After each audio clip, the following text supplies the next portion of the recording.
Hey there, welcome to episode 63 of the Let's Innovate for Vegas audio program. I'm your host, Managing Director of the Innovate for Vegas Foundation, Dan Hugo. Today is Friday, May 3rd, 2024. It's late in the evening, busy day. Today we're going to cover a couple of things along the lines of what I think now 2 episodes ago mentioned, talking more about doing rather than planning. Today's episode called Bits and Pieces. So moving along with infrastructure, which I'll talk about all these things. Moving along with infrastructure, getting DOAP and FOAF, that's description of a project, and friend of a friend, workflows together for the project to act. And we are, of course, advancing various projects that will be deployed in collaboration, by the way, with Cafe Genius as a modern information sharing platform, all while continuing to reach out to former brigades and other civic volunteer types. No rest for the weary. I think it's no rest for the wicked, but I'm too tired for that. So, quick, the 2 usual links today, not really diving too deeply since I've talked about these things previously. There's a link to our website, innovateforvegas.org, and our GitHub organization, github.com/innovateforvegas, no spaces, FOR, Innovate for Vegas. First things, Pulumi versus Terraform.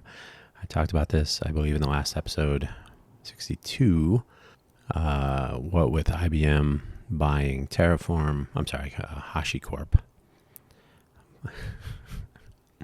They're buying Terraform, but they get the rest of the tools for free, I guess. With IBM acquiring HashiCorp, the question whether the Terraform tools and in general, and I don't know if I went into this too much, but the HashiCorp has made some very useful tools over the years. I myself use Vagrant frequently, not so much lately, but I've used it quite a bit. That automates building virtual machines. I'm sure you do that all the time as well. And Packer, which is used to make machine images. So you can do that for virtual machines, or you can do it, for local machines, or you can build, for example, Amazon machine images, AMIs, and automated. So I've used that frequently as well. And of course, Terraform. If IBM does reverse course on their licensing, that might be interesting. It might make adoption of Terraform that much more. It might become just the way, or it might be shunned by the greater population if IBM chooses to make it overly commercial, or who knows what's going to happen. So the move to Pulumi for 2 reasons. One, so that we don't get in trouble with a commitment to Terraform. OpenTofu is a reasonable alternative, so stays on the table as an option. OpenTofu project, open source, a fork of Terraform. But also, Pulumi has been around for a couple of years. It's actually quite usable. When it first came out, it was a little weird. It was a little wonky.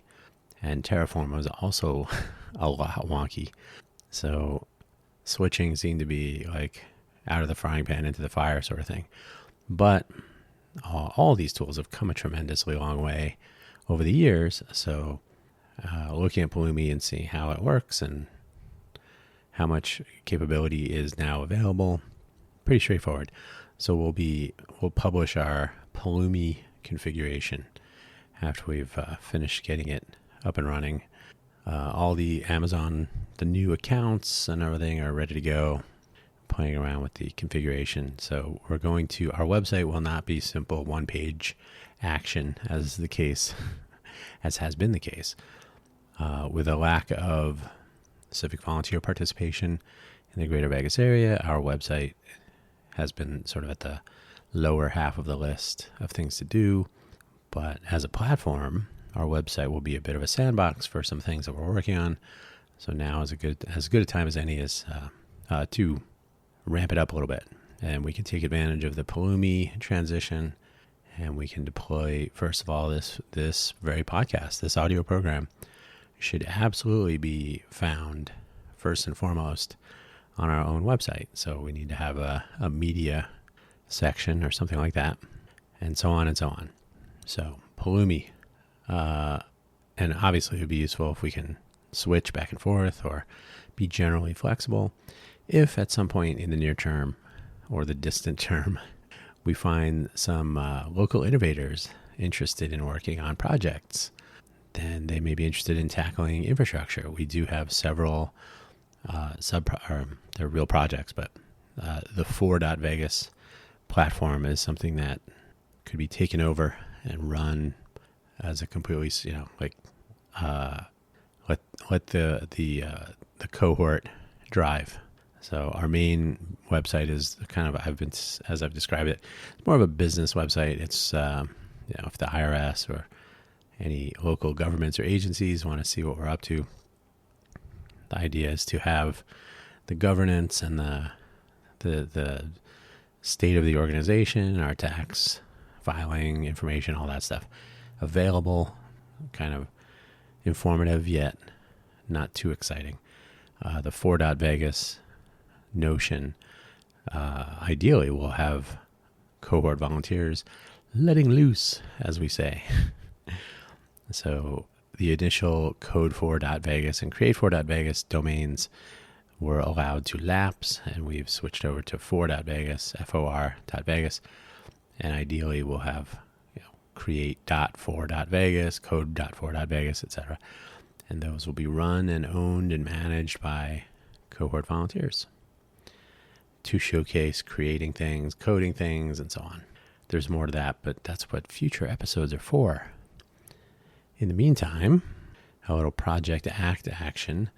ACT, in this case, by the way, Autonomous Cohort Transformation. So when Code for America sunset the brigade program in December of 2023, actually it was a long time prior to that, about a year prior, we had been discussing how to help various organizations around the country, Code for, Hack for, the various brigades in different cities and regions, if they wanted to become independent. Once the sunsetting was announced, of course, this became imperative. So we were, hey, we did it. We are an independent organization. You can be as well. So the notion was to try to provide any resources or discussion forums or whatever, just to help get the ball rolling. So at the same time, later, really, the Alliance for Civic Technologists, Alliance of Civic Technologists, also ACT, formed. They had a meeting in July of 2023. They have a Discord server, and it is now May of 2024. Not much happening. Civictechnologist.org is their website. I've linked to it before. I've talked about it. So in the meantime, I located a spreadsheet, a shared spreadsheet, with a list of organizations that are somehow, in some way, participating in the ACT Discord, not in Project ACT. They're participating in the ACT Discord, and it looks like a good list, except that most of them are no longer active, their websites are gone, etc. So it looks like there's been something of a rout of the civic volunteer infrastructure that was made essentially of the brigade idea, I guess, the infrastructure that Code for America had enabled. And so we, of course, are preferring a bottom-up or from the ground-up approach rather than central planning from the top down. So that's Project ACT. The autonomous cohort transformation component may or may not be as essential now that the brigades have been sort of left to their own devices. We'll see what becomes of that. But in the meantime, there was an alternate or yin-yang definition. So autonomous cohort transformation, and then once you're transformed, we construct an autonomous cohort tessellation, which is a mosaic. So we essentially, rather than using a top-down, you must report in and you have to be on the Discord user list, or you have to be accounted for. You have to be a part of a organization. You could be autonomous. It's right there in the name. And then we use some of the old standards from the the early 2000s of the semantic web, which is actually older than that. But so back then, there was this notion of communicating and sharing information about projects and people in a decentralized way, taking advantage of the semantic web. The semantic web never really caught on as it doesn't rank up there with social media. You're never going to see a TikToker talking about the semantic web, or maybe you will. Who knows? But it's still there. It's still around, and who knows? It might be making a comeback. We'll see. But the DOAP and FOAF, as I mentioned, already exist. There are some old tools, but there are some current tools as well. There are projects like Apache Foundation that make use of DOAP, description of a project. There are a lot of places that still have FOAF, friend of a friend, files around. So this allows you to say not only like, here's this project and that project and this project and that project, and who's the maintainer and where's the website and this and that, in a standard way for DOAP, but FOAF allows you to do something similar for people. So the people that make up an organization, but also you can use FOAF to connect groups. So you could use, for example, our FOAF file will be located at the root of our GitHub organization, and it will point to other collaborators, other colleagues or peering organizations like Open Fresno, or pick some, maybe yours. So we can update our FOAF. You can update yours. We can point to each other, point to others. If we point to one and you don't, it can still be found if we're pointing to each other. So the FOAF concept makes it very easy to build up what is literally a social network, but you get a network graph showing the connections. You can show the connections between specific organizations, but you can also construct a catalog of organizations. So now, rather than having to look at a Discord server to see who is doing what, you can literally have an organization that wants to participate in a network of similarly minded organizations, create one entry that they store in a well-known place like their GitHub organization or on their own website. It's similar to an RSS file, nothing too outlandish. They're actually pretty straightforward, and connect to Project Act, for example. So one way that we're looking to entice people to participate is to have a FOAF and DOAP file constructor tool. Those already exist, actually, so we'll make one that fits into this model, and then have that same tool, kind of a Swiss Army knife, be able to grab other DOAP and FOAF files. So essentially, the model of the semantic web in this case would be to have a piece of code, a spider, traversing the web, looking for these DOAP and FOAF files, gathering them up, and creating a catalog that we can then search. Anyone can do that. So technically, you don't need to be a part of Project Act. You don't have to join anything. All you have to do is get your foot in the door, so to speak, as a friend of another organization that is.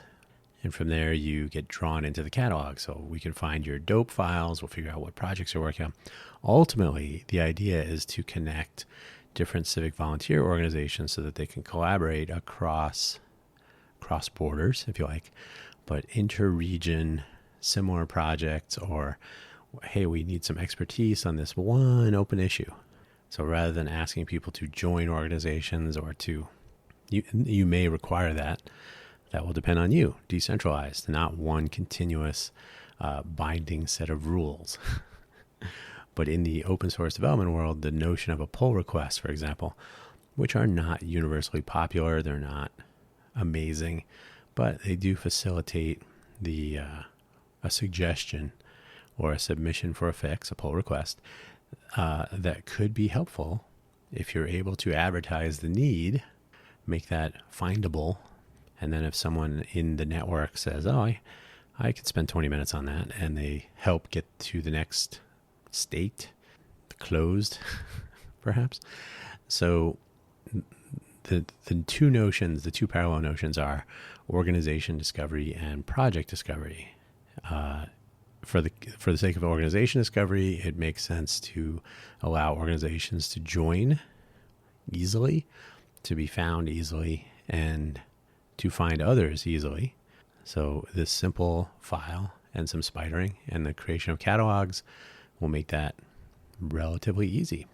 DOAP, same idea. And by the way, neither of these two files exist because this is not a new idea. So why not start with something that already worked?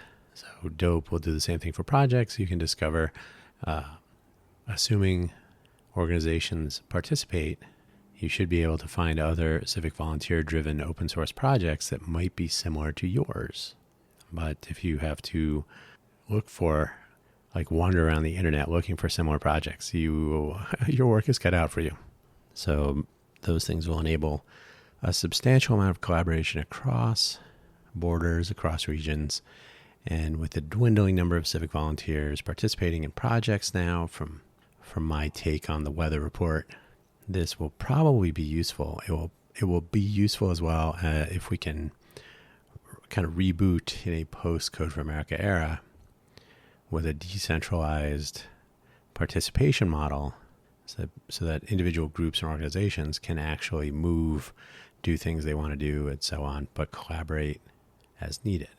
The next step, once we get these prototypes working, will be to have this notion adopted by other organizations. And it's voluntary. There's no central planning committee to direct anyone. So they have but to add a file or two to their GitHub or websites. It doesn't really matter. It's a text file, an RDF text file. And the rest is a lot of automation, and then see where it goes from there. Finally, today's going to be a brief episode. Finally, the MyMuni sort of top project will be deployed as a city-scale information sharing platform. That's what it's supposed to be here in the Greater Vegas area in collaboration with the Cafe Genius project, which I also happen to run. So not quite a conflict of interest since no money is changing hands, but Cafe Genius is, I just did an episode of our Impresarios audio program earlier today. We are developing the MRD, the marketing requirements document. However, this is sort of an informality. The Innovate for Vegas Foundation does not actually take projects, we're not a work for hire organization. So this is really, and as I say in the episode, this is really a case where user stories come in handy, because rather than making fictitious user stories, we can actually look at what is a need we could fill with the MyMuni project, and by extension the Smart Social and Open Data Capture platform projects. So the MRD concept, the marketing requirements document, is not good in today's day and age. Thank you. The marketing requirement document is a little bit heavyweight for this. So as I mentioned, we'll probably do a lean canvas. We'll talk about that next week. A lean canvas plus a SWOT analysis, strengths, weaknesses, opportunities, threats. So it's a 2x2 grid. Both the lean canvas and SWOT are sort of one page, easily visible, or if you have a whiteboard or dry erase, you can do it there, but it's doable so that all information, all of the bullets are visible in the bullet lists.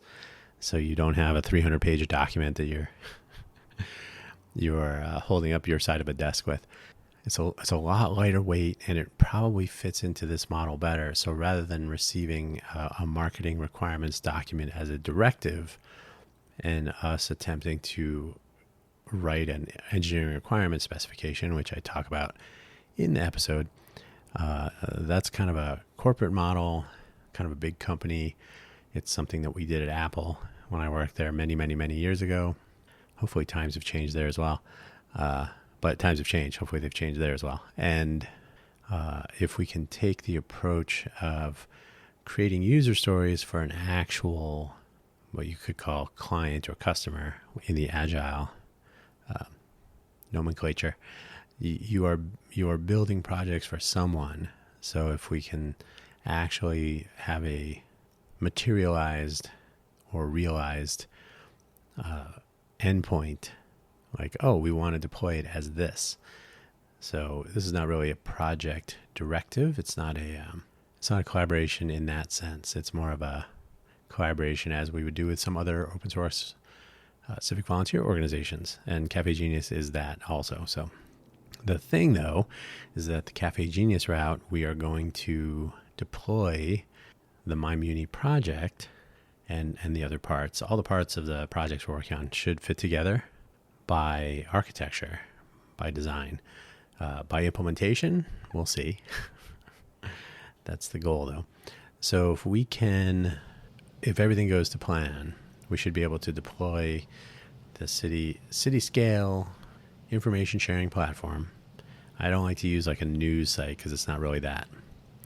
But we can deploy this and we can show the value for value model in action. So the people who volunteer their time and efforts and contribute creative works to this project or these projects, full attribution, of course.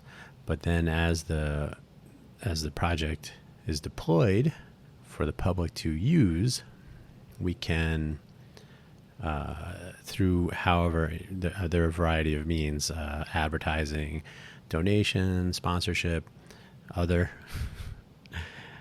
patrons. So there are a few ways to go to actually make money, and then that should flow to the people who enable the project. So if you were a volunteer for the open source effort as part of the Innovate for Vegas Foundation, or perhaps you're in another organization and you contribute your time, full attribution, and then basically you would have the option to opt in to the value for value model, and the grand experiment will begin. So at that point, will the people of a community, will the people of a city, will people beyond that city be interested in supporting local media, local information sharing platforms, and open source civic volunteer developers if they are aware of them, if they can see them?